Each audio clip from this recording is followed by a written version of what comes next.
مولاي صل وسلم دائما أبدا على حبيبك خير الخلق كلهم نبوي سيرت سيد الكونين والثقلين محمد په دې خبرونه کې به تاسو ته د رسول الله صلی الله علیه وسلم د ژوند حالات په تفصیل سره وړاندې شي.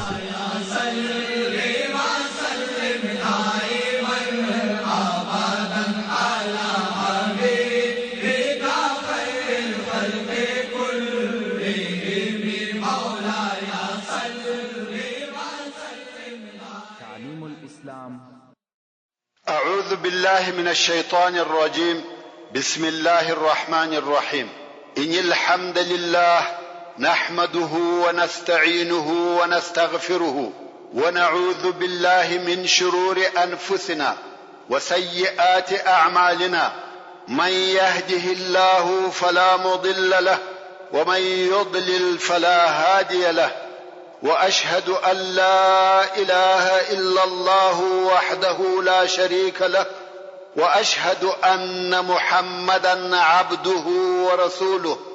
أما بعد، محترم ورونو، موږ د هغه ډلو حالات بیانول چې مدینه منورې ته د اسلام راوړلو د پاره ورتلې او اوس هم هغه بیان ادامه لري. ورونو، د ډلو په جمله کې یو وخت یو اعرابي ورسول الله صلی الله علیه و آله وسلم ته راغلی چې د سر د وریښتانو څخه دوی اوږدې کوڅې جوړې کړې وې. ورسول الله صلی الله علیه و آله وسلم ته ویل: یا رسول الله، په هغه الله پوښتنه درڅخه کوم چې مځکه، آسمانونه او غرونه پیدا کړي دي. آیا الله امر کړی چې موږ باید په یوه شپه او ورځ کې 5 لمونځونه ادا کړو؟ رسول الله صلی الله علیه و آله وسلم وفرمایل: هو. دغه سړي پر دغه طریقه د لمانځه، زکات، روژه، حج او د لویو ګناهو پوښتنه وکړه. رسول الله صلی الله علیه و آله وسلم په دغه شیانو خبر کړي. نو اعرابي ویل: یا رسول الله، کما دغه کارونه وکړه، یعنی دغه فرائض می ادا کړه، جنت ته داخليږم؟ رسول الله صلی الله علیه و آله وسلم وفرمایل: هو. کدی فرائض ادا کړه او کبیره گناهونه دي پریښول، جنت ته داخليږي. اعرابي ویل: والله تر دغه زیات نور شي نه کوم، یعنی نفلونه او نور ثوابي کارونه نسته، فقط دغه فرائض ادا کوم او جنت ته داخليږم. او سړی رهیسو. رسول الله صلی الله علیه و آله وسلم وفرمایل: کداغه د کوڅو خاوند پر خپل قول ودرېدی، جنت ته داخل سو. ورونو، اسلام ډیر اسانه دین دی. ایمان، د فرائض ادا کول او د کبیره ګناهو څخه ځان ساتل، دغه اسلام او د جنت د داخليدو لار ده.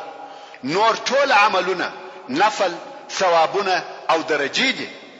د مسلمان انسان څخه فقط دغه درې شی غوښتل کیږي: صافه او سالمه عقیده، د فرائض ادا کول، د کبیره ګناهو څخه ځان ساتل او جنت ته داخليده. ورونو، نجران یو لوی ښار دی چې د مکې مکرمه څخه د یمن و طرف ته 9 منزله لري دي، چې په هغه وخت کې 3 کلی درلوده او 100,000 جنگي لشکرې درلودي او دین یې مسیحیت وو. نجران د 3 نفرو د طرفه اداره کېدی، یا دا چې 3 نفر یې مشران وو. یو ته عاقب ویل کېده چې حکومت او امریت د پلاس کې وو او نوم یې عبدالمسیح وو. بل ته سید ویل کېده چې سیاسي او ثقافتي کارونه د اداره کول او نوم یې شرحبیل وو. دریم یې اسقف وو چې دینی مشرتوب او روحاني قیادت د په اختیار کې وو او نوم یې ابو حارثه ابن علقمه. رسول الله صلی الله علیه و آله وسلم یو رساله و نجران ته ولېږل چې په هغه لیک کې د نجران و خلقو ته دغه درو شیانو په باره کې اختیار ورکړل شوی وو. یا اسلام یا جزیه یا جنگ. څرنګه چې د نجران خلق نصارا و، نو په دغه دینی کارو کې د دوی مشر اسقف و. اسقف هغه لوی عالم ته ویل کیږي. نو د رسول الله صلی الله علیه و آله وسلم رساله و اسقف ته ورول سو. څرنګه چې اسقف عالم و او دا ورته معلومه و چې یو نبی پاتې دی، او ویل د چې د هغه پاتې نبی ټوله علامه پر محمد صلی الله علیه و آله وسلم مطابق او برابر دي و بیره دي.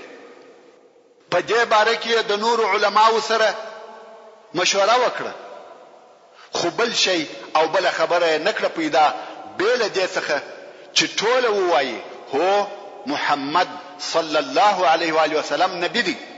اسقف نه پوهیږي چې څه وکړي. نو د نجران و هغه سیاسي او ثقافي مشر ته ورغلی چې د پاچا په درجه کې وو او شرحبیل ابن وداع نومې دی. د رسول الله صلی الله علیه و آله وسلم لیک او رساله وشکاره کړه. شرحبیل د عربو د حشارانو او عاقلانو څخه وو، ډیر ذکی او فهم سړی وو. که په یو مجلس کې د عربو پوهان او عاقلان ذکر کېدلای یا حسابېدلای، د شرحبیل نوم خامخا پکښ ذکر کېدی. نو اسقف و شرحبیل پاچا ته ورغلی او ول د محمد صلی الله علیه و آله وسلم د طرفه لیک را تراغلی دی، او د محمد صلی الله علیه و آله وسلم اوصاف او اخبار په دې ډول سره دي. هغه هم ورته بیان کړ. او ول مشته په انجیل کې هم داسې معلومات شته چې یو نبی پاتې دی، او هغه نبی به د اسماعیل علیه السلام د اولادې څخه وي، او محمد صلی الله علیه و آله وسلم هم د اسماعیل علیه السلام د اولادې څخه دی، او د اسماعیل علیه السلام اولادې تر دغه د مخه هیڅ د نبوت دعوه نه ده کړې. اوس موږ څه وکړو؟ شرحبیل چې ذکی او هوښیار سړی وو، ویل که د دنیا کار وای ما به در حل کړی وای، مګر دغه خبره د دین د کارو څخه ده. زه نه پوهېږم، ته عالم یې، ته د خپل رایه او نظر راته ووایه. اسقف او پاچا دواړه په فکر کې دي. بیا یې هغه خپل سورناوي چې ناقص ورته ویل کیږي وژغولې او اورونه یې بل کړه چې دا د دوی د قوم د جمع کېدو او راټولېدو د پاره علامه او امر وو. نجران ټول ورته راټول سو چې په هغه وخت کې 100,000 نفر و. اسقف ولاړ سو او خلقو ته حال ووایه چې د محمد صلی الله علیه و آله وسلم د طرفه یو رساله را تراغلې ده، او وایي چې زه نبی یم، او ټول علامې هم داسې دي چې هو دی نبی دی. ستاسې په دې باره کې څه فکر او نظر دی؟ خلق ورته ویل دا شی ستا کار دی، ته معالم مشر او حبر یې، کومه فیصله چې ته کوې موږ ستا سره هغه تاییدوو او ستا سره یو. اسقف په حیرت کې دی چې اوس څه وکم؟ ټول یې زما پر غاړه را اچوي. بیا یې پر دې اتفاق وکړي چې د علماو او مشرانو یو ډله به جوړ کړو او مدینه منورې ته دی ولاړ سي. هلته به د محمد صلی الله علیه و آله وسلم سره ملاقات وکړي او بیا به ګورو چې څه نتیجه راوځي. نو یو ډله جوړ کړه چې 80 نفر پکښې و، چې په هغو کې 40 نفر اشراف او مشران دي، چې دغه 3 نفر پاچاهان او امیران هم پکښې و. د دې لپاره چې د دوی درجه او مقام لوړ ښکارا سي، نو یې هغه خپل بهترین او شکالي چې د ورېښمین ټوکړه څخه و او د زرو کار پر سوی وو واغوستل. خیر مدینه منورې ته ورسېده او مسجد نبوي ته ور داخل شو. رسول الله صلی الله علیه و آله وسلم ته سلام وایي. رسول الله صلی الله علیه و آله وسلم د دوی د سلام جواب نور کوي، دوی خبري ورسره کوي. رسول الله صلی الله علیه و آله وسلم یې د خبرو جواب نور کوي. د ډلې خلک په حیرت کې دي چې څه وکړي. د مسجد څخه ووتل، هلته د باندې مشوره سره وکړه چې څه وکړو. ویل بیا به ورسو. دوهم وار بیا مسجد ته ورغله، بیا هم رسول الله صلی الله علیه و آله وسلم خبري نور سره کوي. دوی بیرته د مسجد څخه ووته. حضرت علی رضی الله تعالی عنہ یې ولیدي. دوی ورته ویل ته د رسول الله صلی الله علیه و آله وسلم ملګری یې، زموږ سره ولې خبرې نه کوي؟ د نور ټولو ډلو سره خبرې کوي بیل موږ څخه. حضرت علی رضی الله تعالی عنہ ورته وویل دغه کالم وکاږي، ورېښمین کالی، سره زر، دغه شیان درڅخه ایسته کړي او ورسي. رسول الله صلی الله علیه و آله وسلم دغه شیان نه خوښوي. دوی هم دغه کالی بدل کړه، نور ساده او عادي کالی واغسته او مسجد ته ورغله.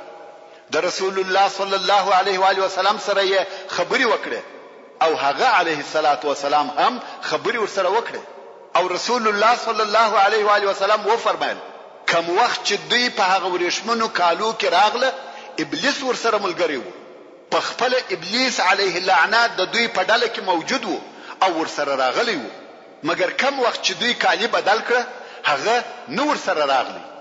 اوس چې مسجد ته راغله او رسول الله صلی الله علیه و آله وسلم خبرې ورسره شروع کړې، دوی یې اسلام ته دعوت کړه. د قران کریم آیاتونه ورته تلاوت کړه. دوی اسلام نه کوي قبول. او بیا دوی د عیسی علیه السلام په باره کې پوښتنه وکړه چې ته د هغه په باره کې څه وایې. په دغه وخت کې د دوی د جواب لپاره د سورة آل عمران اولنی آیاتونه نازل شو. د سورة آل عمران اولنی آیاتونه ټول د نجران د ډلې په سبب نازل شوي دي. کوم وخت چې دوی د عیسی علیه السلام په باره کې پوښتنه وکړه، الله جل جلاله د سورة آل عمران په 50 نمبر آیات کې و فرمایل ان مثل عیسی عند الله كمثل آدم خلقه من تراب ثم قال له كن فيكون.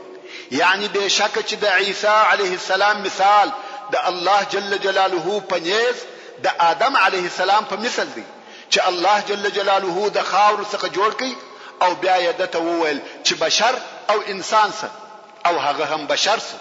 کوم وخت چې نصاراو د رسول الله صلی الله علیه و آله وسلم سره ډیر دلایل وویل چې عیسی علیه السلام بنده نه دی بلکې د الله جل جلاله زوی دی، العیاذ بالله. او په آخر کې نصاراو وویل شه که عیسی علیه السلام د الله زوی نه دی نو تراته ووایه چې پلار یې څوک دی. د دوی د دغه سوال په جواب کې دغه آیات شریف نازل شو چې آدم خو نه پلار درلودي نه مور. آدم علیه السلام د خلقت او ولادت په اعجاز کې تر عیسی علیه السلام لوړ او معظم دی. په دې حساب باید و آدم علیه السلام ته العیاذ بالله د الله زوی وویل سي. او حال دا چې هیڅوک داسې نه وایي الحق من ربک فلا تکن من الممترین. حق خبره هغه ده چې ستا د رب د طرفه درته راغلې ده، نو ته د عیسی علیه السلام په باره کې د شک کوونکو څخه مه کېږه. دغه رنګ نور آیاتونه د بیبي مریم د قصې او آل عمران د قصې په باره کې نازل شوه چې ټول یې و دغه نصاراو ته تشریحات ورکول او د دوی ټول جوابونه پکښې و. ټول هغه سوالونه چې دغه د نجران ډلې کړي دي جوابونه یې په سورة آل عمران کې موجود دي. ورسته د نجران د ډلې خلق بے جواب او په فکر کې سو چې اوس څه وکړو. خو بیا هم وایي موږ ستا پر نبوت شاهدین نه ادا کوو. رسول الله صلی الله علیه و آله وسلم چې پس له ډیر سوال او جواب دغه د دوی شک او تردد ولیدي نو ویل مباهله در سره کوم. مباهله په عربي کې ودې ته وایي چې دواړي هغه ډلې چې په مابین کې اختلاف موجود دی خپل اولاده او کورنۍ راوباسي، پر صاف میدان سره کښیني او لاسونه د دعا پر قسم ډیر لوړ پورته کې او الله جل جلاله ته دعا کوي او وایي هغه څوک چې په دوی کې پر باطل او ناحق دي پر هغو دي د الله جل جلاله لعنت نازل شي. نو رسول الله صلی الله علیه و آله وسلم و فرمایل راسي چې مباهله سره وکړو. په دغه باره کې د مباهله آیات نازل شو. الله جل جلاله د سورة آل عمران په 1 نمبر آیات کې فرمایي فمن حاجك فيه من بعد ما جاءك من العلم. یعنی هر هغه څوک چې د عیسی علیه السلام په باره کې پس له هغه څخه چې تاسو صحیح علم حاصل سو دلیل در سره وایي فقل تعالوا ندعو ابناءنا وابناءكم ونساءنا ونساءكم وانفسنا وانفسكم ثم نبتهل فنجعل لعنة الله على الكاذبين. نو اے محمد صلی الله علیه و آله وسلم دوی ته ووایه راسي چې زموږ زامن او ستاسې زامن، زموږ ښځې او ستاسې ښځې، زموږ ځانونه او ستاسې ځانونه راوبولو او بیا مباهله سره وکړو او وبوایو چې د الله جل جلاله لعنت دی پر درواغجنانو وي. کم وخت چې دغه آیات شریف نازل سو، رسول الله صلی الله علیه و آله وسلم د حضرت فاطمه رضی الله تعالی عنها وکور ته ورغلی. دا حضرت علی او د دوی زامن حضرت حسن او حسین د رسول الله صلی الله علیه و آله وسلم المسیان رضی الله تعالی عنهم اجمعین راویستل او نصاراو ته وویل راسي ما خپل کورنۍ راویسته، اوس نو مباهله را سره وکي، تاسو هم دعا کوي او زه به هم دعا کوم چې د الله جل جلاله لعنت دې پر درواغجنانو نازل سي. د نجران ډلې چې اوس د رښتیا میدان ولیدي نو یې مشوره سره وکړه.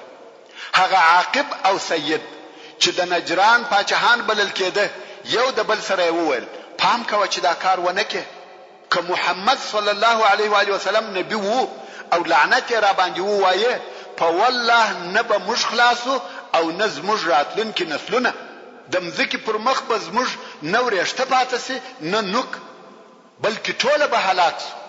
پس له مشورې وویل یا مباهله نه در سره کوو. وبېرېده. په دوی کې بیره او تردد دواړه موجود وه. تر اندازې زیات په چرت او فکر کې دي، نه پوهېږي چې څه وکړي. دوی په دغه حیرت او تردد کې دي چې هغه د دوی پاچا شرحبیل ورته وویل زما خبره واوري، دغه مشکل حل زما سره دی. قوم ویل څه نظر او فکر دي؟ شرحبیل ویل اسلام نه غواړو، موږ پر هغه خپل دین یو، مګر د محمد صلی الله علیه و آله وسلم کرم، سخا، انصاف، عقل، حلم او عدل مو ټول ولیده، د هیڅ طرفه کموالی نه لري. نو زما نظر دادی چې د دې څخه وغواړو چې زموږ په باره کې دی علیه الصلاۃ والسلام حکم وکړي. دی علیه الصلاۃ والسلام دې زموږ د پاره خوش او اختیار کړي چې موږ به له اسلامه باید څوک پر دغه رائے او نظر اتفاق سره وکړي او رسول الله صلی الله علیه و آله وسلم یې په خپل فیصله خبر کړي. رسول الله صلی الله علیه و آله وسلم و فرمایل که زه اوس تاسو د پاره یو شی اختیار کم، شاید تاسو قوم هغه شی تاسو سره ونه مني. شرحبیل ویل زه د قوم مشر او رئیس یم، زما خبره څوک نه را ردوي. هغه نور ملګرو هم تصدیق وکړي چې هو دغه څه ده، د امر چلیږي. رسول الله صلی الله علیه و آله وسلم و فرمایل چې تاسو د اسلام څخه انکار وکړي زه د جزیه حکم در باندې کوم. موږ مسلمانانو ته به جزیه راکوي. دوی هم جزیه قبول کړه. نو نجران د اسلام د حکم تابع سو او جزیه ورکول. خو بیا په ورسته کې قرار اسلام پکښ نشریدي او ټول نجران مسلمان سو. دا و اسلام ته د نجران د خلقو د داخلي دو قصه و. ورونو فروه ابن عمرو د روم په لشکر کې یو عربي قومندان وو او د روم د طرفه د هغه لشکرو امیر او حاکم وو چې وروم ته نږدې په عربي مځکو کې لکه معان او د هغه په شاوخوا کې پرته وي.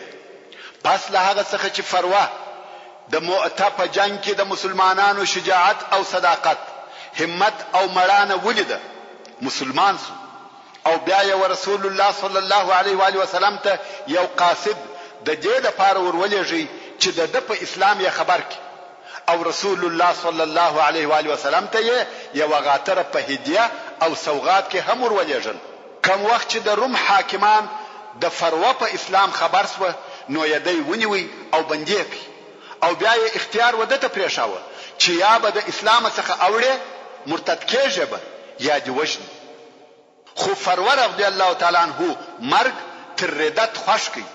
نو یې په فلسطین کې د هغه ابو سره چې عفرا ورته ویل کېده پدار کړي او سر یې ورپرې کړي. ورونو تاسو ودغه خلق ته وګورئ چې د اسلام د پاره تر ولایت او قومندانۍ تیرېده او مرګ یې قبلاوه. خو نن ورځ په مسلمانانو کې داسې کسان هم پیدا کیږي چې د یو څو ورځو موقتی چوکۍ یا کرسۍ لپاره تر اسلام تیریږي او الهي ذلت اختیاروي. او بیا د حمیر څخه یو ډله راغله او مسلمانان شو. حمیر په یمن کې د یو ځای نوم دی. رسول الله صلی الله علیه و آله وسلم و دوی ته یو رساله ورولېکل چې په هغه رساله کې و دوی ته د زکات احکام ورښولي او بیان کړي و چې هغه رساله وساتل شو.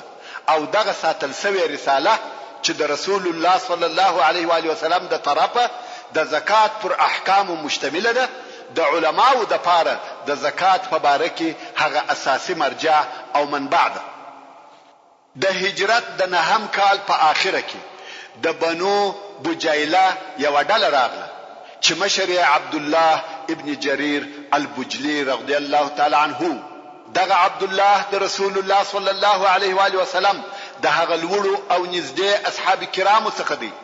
عبد الله ابن جرير رضی الله تعالی عنه په خپل روایت کوي او وايي زموږ ډله د جمعې د لمانځه پر وخت و مدینه منورې ته ورسېده او رسول الله صلی الله علیه و آله وسلم د جمعې د لمانځه خطبه ویل.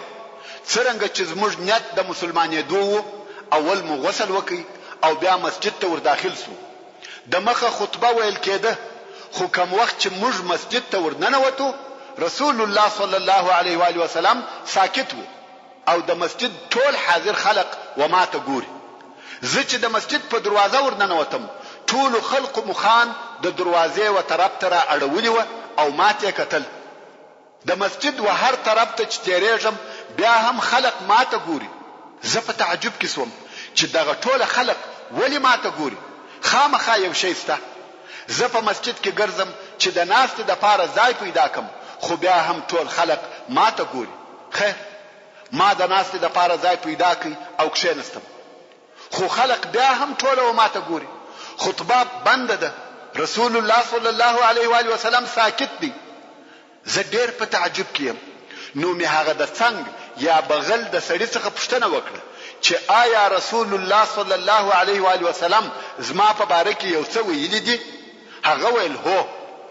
د مخه تر دې چې ته مسجد ته را داخل سې رسول الله صلی الله علیه و آله وسلم موږ ته وویل اوس دغه دروازې څخه د یمن د خلقو هغه ښه او بهتر سړی و تاسو ته را داخليږي. نو د رسول الله صلی الله علیه و آله وسلم په قول په یمن کې تر ټولو خلقو هغه ښه او بهتر عبد الله ابن جرير البجلی رضی الله تعالی عنه دی. خیر دل راغله او د رسول الله صلی الله علیه و آله وسلم پر لاس ایمان راوړي. عبد الله ابن جرير رضی الله تعالی عنه دغه حدیث روایتوي چې رسول الله صلی الله علیه و آله وسلم و فرمایل اوس دغه دروازې څخه و تاسو ته د اهل یمن هغه ښه او بهترین سړی را داخليږي چې شکل یې د پاچا دی او په تقوا کې د بهترینو خلقو څخه دی. عبد الله ابن جرير رضی الله تعالی عنه د خپل ځان په باره کې وایي د کومه وخت څخه چې زه مسلمان سوم هیڅ وخت رسول الله صلی الله علیه و آله وسلم د خپل ملاقات څخه نه منع کړی نه ځنډولی یم. یعنی هیڅ وخت داسې نه ده پیښه شوې چې ما د ملاقات اجازه غوښتې وي او رسول الله صلی الله علیه و آله وسلم دې اجازه نه وی راکړې. د رسول الله صلی الله علیه و آله وسلم دروازه همیشه ما ته خلاصه وه او هیڅ داسې نه ده پیښه شوې چې رسول الله صلی الله علیه و آله وسلم دې زه لیدلی یم او تبسم دې نه وی راته کړی. تبسم د شونډانو و بېغږه خندا ته ویل کیږي. دا د رسول الله صلی الله علیه و آله وسلم په حضور د عبد الله ابن جرير رضی الله تعالی عنه درجه او مقام. عبد الله ابن جرير رضی الله تعالی عنه ورسول الله صلی الله علیه و آله وسلم ته شکایت وکي او ویل یا رسول الله زه یو عیب یا تکلیف لرم چې پر آس ځان نسم ټینګولای. هر وخت چې پر آس پورسم را لويږم او فقد هم ډیر جګو. نو رسول الله صلی الله علیه و آله وسلم دعا ورته وکړه او وی فرمایل اللهم ثبته واجعله هاديا مهديا. وای پس له دغه ورځ څخه بیا د آس څخه نه ملوېدلی. دغه د عبد الله ابن جرير البجلی رضی الله تعالی عنه قصه د فقهي لحاظه ډیره د ارزش وړ قصه ده. یو دا چې عبد الله ابن جرير رضی الله تعالی عنه د رسول الله صلی الله علیه و آله وسلم صحبت او ملاقات همیشه او بلا مانع کړی دي.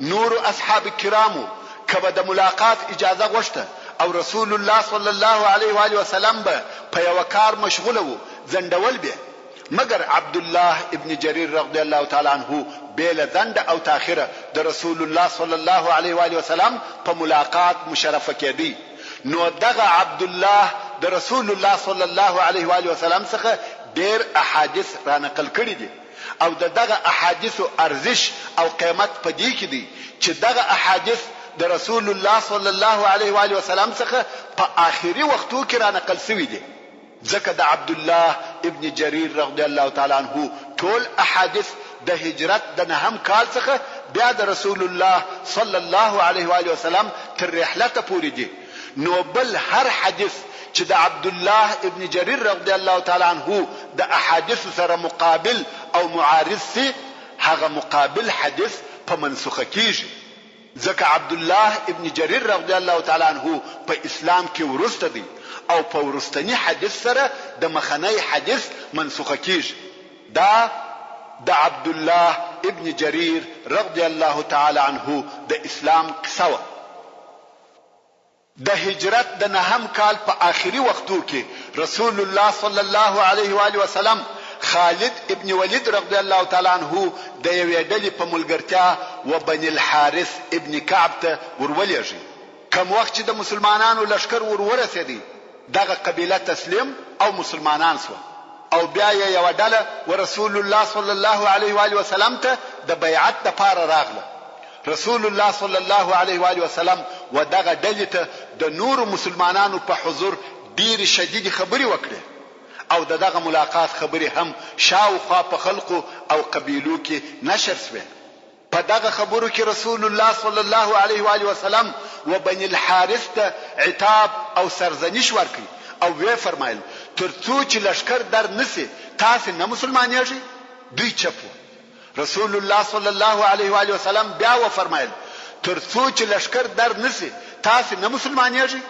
بیا هم دوی چپو رسول الله صلی الله علیه و آله وسلم دغه خبره څلور واره ورته تکرار کړ او وی فرمایل که خالد ستاسو د اسلام خبر نه وای راوړی او والله ستاسو سرونه به می تر پښو لاندې کړی وای د بنو حارث څخه یو نفر چې په او هوشار سړی وو ولاړ اول الله او رسول الله صلی الله علیه و آله وسلم لره مننه او احسان دي په والله نته او نه خالد وو چې موږ راوستلو بلکې هغه څوک چې موږ راوستلو هغه الله جل جلاله رسول الله صلی الله علیه و آله وسلم و فرمایل صدقت حق دی وویل دا خبر شاوخوا نشر سو چې رسول الله صلی الله علیه و آله وسلم د هغه کسانو سره چې مدینه منورې ته نه ورځي یا په خپل ور نسی نرمه او ملایمه معامله نکوي هغه چې ناراضي د هغو سرونه تر څو لاندې کوي یعنی جزا ور کوي دغه خبر په اوریدلو سره ټول قبیله د مدینه منورې پر طرف ورهیس وي ځکه دا ور معلومه سو چې تر دې ورسته رسول الله صلی الله علیه و آله وسلم دغه پاته قبیلو په مقابل کې نرمي نه کوي نو د بني الحارث د ډلې سره د رسول الله صلی الله علیه و آله وسلم شدت او د دوی مسلمانېده د نورو پاته قبیلو د اسلام راوړلو سبب وګرځېدي همدارنګ د هجرت په نهم او لسم کال کې پرلپسې ډلې مدینه منورې ته د اسلام راوړلو د پاره ورتلې چې د سیرت په کتابو کې د اکثره قبیلو نمونه ذکر شوی او یاد شوی دي خو دلته بیانول کومه خاصه ګټه نه لري حتی د هجرت په 11 کال کې هم ځینې ډلې مدینه منورې ته ورغلي دي ورونو هغه ډلې چې د اسلام راوړلو د پاره دار النبوه المدینه الطیبه ته ورغلي دي چې د الله جل جلاله او رسول الله عليه افضل الصلاه والتسلیم د متابعت اعلان وکاوه ډیر زیات ډلې دي او هر مؤرخ د هغه ډلو څخه دون ذکر کړی دي چې هغه ته مهیا شوی دي ما هم دغه یو څو ډلو په یادولو سره کفایت وکړي کنه په حقیقت کې دغه ورغلي ډلې ډیر زیات دي چې په بیانولو سره بحث ډیر اوږدېږي و مدینه منورې ته دغه ډلو پرلپسې ورتګ پر دې دلالت کوي چې اسلامي دعوت او د اسلام نفوذ او سیطره پر جزیره العرب او د هغه پر شاوخوا په تماما معنا قبول او مقبول وګرځیده او ټول عربو و مدینه منورې ته د عزت او احترام په سترګو کتل او بل دې څخه یې بل لار او چاره نه درلوده چې مدینه منورې ته تسلیم نشي. نو مدینه منوره لکه د جزیره العرب مرکز او پایتخت داسې وګرځیده. مګر پر دغه ټولو سربېره یو خبره کولای سو چې اسلام او اسلامي دین د ټولو خلقو په زړه کې داسې ځای نه ونیولې لکه څنګه چې شای. ځکه هلته ډېر داسې ناپوه اعراب و چې فقط د خپل مشرانو په متابعت مسلمانان سوي و او په زړه کې هغه د چور او چپاول ژوند خوښ و. اسلامي تعالیم او قوانینو د دوی وزړو ته پوره لار نه وکړي او د دوی اخلاق په پوره ډول سره نو ور محاسبه کړي لکه څنګه چې الله جل جلاله دغه قسم ځینو اعراب حال د سوره التوبه په 19 او 98 نمبر آیاتو کې بیانوي او فرمایي: الاعراب اشد كفرا ونفاقا واجدر الله يعلم حدود ما انزل الله على رسوله والله عليم حكيم. يعني ځینې صحرایي عرب د کفر او نفاق د لحاظه تر شاریانو ډیر سخت دي او د دې لپاره ډیر لائق او مناسب دي چې دوی د هغه احکام په حدود په نسي چې الله جل جلاله پر خپل رسول صلی الله علیه و آله وسلم نازل کړی دي او الله جل جلاله په ټولو حالاتو عالم او د حکمت خاوند دي. ومن الاعراب من يتخذ ما ينفق مغرما ويتربص بكم الدوائر عليهم دائرة السوء والله سميع عليم. او د اعراب څخه ځینې هغه کسان دي چې کوم شی چې دوی د الله جل جلاله په لار کې ورکي هغه فقط یو تاوان او جریمه بولي چې تحویل یې کړ او ساس مسلمانانو د پاره د ورځو د ګرځېدو انتظار کوي چې کله به پر مسلمانانو د زمانه چپه ګرځېدل راسي. خود دغه د زمانه چپه ګرځېدل دي پر دوی وي او الله جل جلاله ش اوریدونکي او ډیر عالم دي. خو بالمقابل هل تبع داس اعراب هم و چې الله جل جلاله پر دوی شوی لیدي او فرمایي: ومن الاعراب من يؤمن بالله واليوم الاخر ويتخذ ما ينفق قربات عند الله وصلوات الرسول الا انها قربة لهم سيدخلهم الله في رحمته ان الله غفور رحيم. يعني ځینې د اعراب څخه بیا هغه دي چې پر الله او د قیامت پر ورځ ایمان لري او هر هغه شی چې دوی د الله جل جلاله په لار کې ورکي هغه و الله ته د نږدې کېدو سبب بولي او د رسول الله صلی الله علیه و آله وسلم د دعا سبب یې بولي. يعني په دغه خیر او صدقه سره به الله ته نږدې سو او رسول الله صلی الله علیه و آله وسلم به دعا راته وکړي. نو الله جل جلاله په فرمایي چې هو خبر اوسئ دغه صدقه او خیرات د دوی د پاره د نږدېوالي سبب دی. الله جل جلاله بجر تر جره دوی په خپل رحمت کې داخل کی. بشکه چې الله جل جلاله شبخشون کی او ډیر مهربان دی. دا خو اعراب یا صحرایی عرب و چې الله جل جلاله ودو ډلو یا دوه قسمته وویشل. مگر شاری خلق کم چې په مدینه منوره مکه مکرمه ثقف او ډیر خلق چې په یمن او بحرین کې و په هغو کې ایمان او اسلام ډیر قوي وو او د رسول الله صلی الله علیه و آله وسلم لوی اصحاب کرام او د مسلمانانو ډیر علما هم د دوی څخه دي. ورونو لکه څنګه چې خلق په ډلو ډلو رسول الله صلی الله علیه و آله وسلم ته د خپل اسلام د اعلانولو د پاره راتله هم دارنګ رسول الله صلی الله علیه و آله وسلم خپل قاصدان او رسولان و مختلفو ځایو ته لېږل چې وخلقو ته اسلام او د هغه احکام وروشي. څنګه چې اسلام په ټوله جزیره العرب او د هغه په شاوخوا کې نشر سو نو ودې ته ضرورت پیدا سو چې معلمان او مرشدین داعیان او مبلغین وخلقو ته د اسلامي دین حقیقت تشریح کې او وروشي لکه څرنګه چې اسلام د دوی په مځکو او وطن کې نشر سو، همدارنګه د دوی په زړو کې باید قرار او ثبات پیدا کړي. نو د همدغه مقصد د پاره رسول الله صلی الله علیه و آله وسلم و هر ځای او هر طرف ته معلمان او مبلغین لېږل، چې په هغه جمله کې خالد ابن ولید رضی الله تعالی عنه د نجران و خلق ته ولېږي چې هلته خلق و اسلام ته دعوت کړي، د اسلام عقیده او احکام وروښي. حضرت علی رضی الله تعالی عنه د یمن و منطقه ته ولېږي. ابو موسی الاشعری رضی الله تعالی عنه او معاذ ابن جبل رضی الله تعالی عنه د یمن و نور منطقو ته ولېږل، او دوی ته دا وسط او لارښوونه وکړه چې آسانی کوي او سختی مکوي، خلق ته زیری ورکوي او مې متنفره کوي، تاسو په خپل مابین کې اختلاف مسره کوي.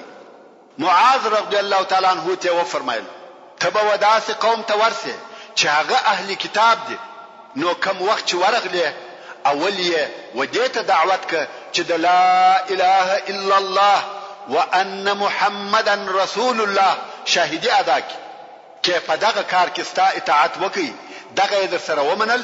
نو بیا ورته ووایه چې الله جل جلاله په یو شپه او ورځ کې پر تاسو 5 منځونه فرض کړی دي، کې دا هم در سره ومنل. نو بیا ورته ووایه چې الله جل جلاله پر تاسو زکات فرض کړی دي، چې د دوی د غنیانو څخه به اخلي او د دوی فقیرانو او غریبانو ته به ورکوي، کې دا در سره ومنل. پام کوه چې هغه شمالونه په زکات کې ځنیوان نخلي، د مالو څخه مقصد حیوانات دي، یعنی داسې مکوه چې هغه چاغ او شمالونه په زکات کې ځنی واخلي، بلکې میانه او متوسط حیوانات اخلي. او وی فرمایل د مظلوم د شرع څخه ډیر ځان ساته، ځکه د مظلوم د شرع او د الله جل جلاله په مابین کې حجاب نسته. څرنګه چې معاذ ابن جبل رضی الله تعالی عنه پر رسول الله صلی الله علیه و آله وسلم ډیر ګران وو، نو یې د وداع او رخصتېدو په وخت کې په غیږ کې ونیوي. امام احمد رحمه الله په خپل مسند کې روایت کوي چې رسول الله صلی الله علیه و آله وسلم د معاذ رضی الله تعالی عنه سره تر ډیره ځایه پورې په داسې حال کې ولاړی چې معاذ رضی الله تعالی عنه پر خپل بوده سپور وو او رسول الله صلی الله علیه و آله وسلم پیاده یا پر پښو ورسره رهیو. او بیا یې ورته وویل یا معاذ، شاید پس له دغه اوسنی کال څخه بیا زما سره ونه وینې، او شاید ته دغه زما مسجد او زما قبر ته راسې. معاذ رضی الله تعالی عنه د رسول الله صلی الله علیه و آله وسلم پر فراق ډیر شدید ژړل. محترم ورونو، د دغه لیږل سوو کسانو یا د دوی د نورو امثالو څخه چې په پخوا کې لیږل سوي و یا تر دغه وروسته لیږل سوي دي، موږ ته دا را معلومیږي چې په هر وخت او هر زمانه کې د مسلمانانو په غاړه کې دا یو مسؤلیت دی چې د اسلام د تبلیغ او دعوت د پاره بزیار او زحمت باسي. د مسلمانانو د پاره دا بس او کافی نه ده چې فقط په ژبه سره ووایي زه مسلمان یم. کته مسلمان یې نو تا د اسلام د پاره څه شي کړی دي؟ او د یو مسلمان د پاره دا هم کفایت نه کوي چې په خپل ژوند کې فقط یو څو اسلامي آسانه کارونه عملي کوي او نور نو آرام کښینی. د یو مسلمان د پاره دا هم بس او کافی نه دي چې وایي زه په خپل پر خپل ځان د اسلام ټول احکام په پوره ډول سره عملي کوم، نور منو دروازه په ځان پسې تړلې ده، د خلقو په حالاتو هیڅ سر نه ګرځوم او نه څه ورته وایم. تر هغو پورې د مسلمانانو د غاړې څخه مسؤلیتونه نه ایسته کیږي تر څو پر خپلو ټولو اسلامي اعمالو د دعوت او تبلیغ د واجب عملي کول زیات نکي او په دغه لار کې وکولو او شارو ته سفر ونکي. دا هغه امانت دی چې رسول الله صلی الله علیه و آله وسلم زموږ پر غاړه ایښی دی. دا هغه ضروري او لازمي وظیفه ده چې په هیڅ عصر او زمانه کې د هغه څخه خلاصېدل نشته.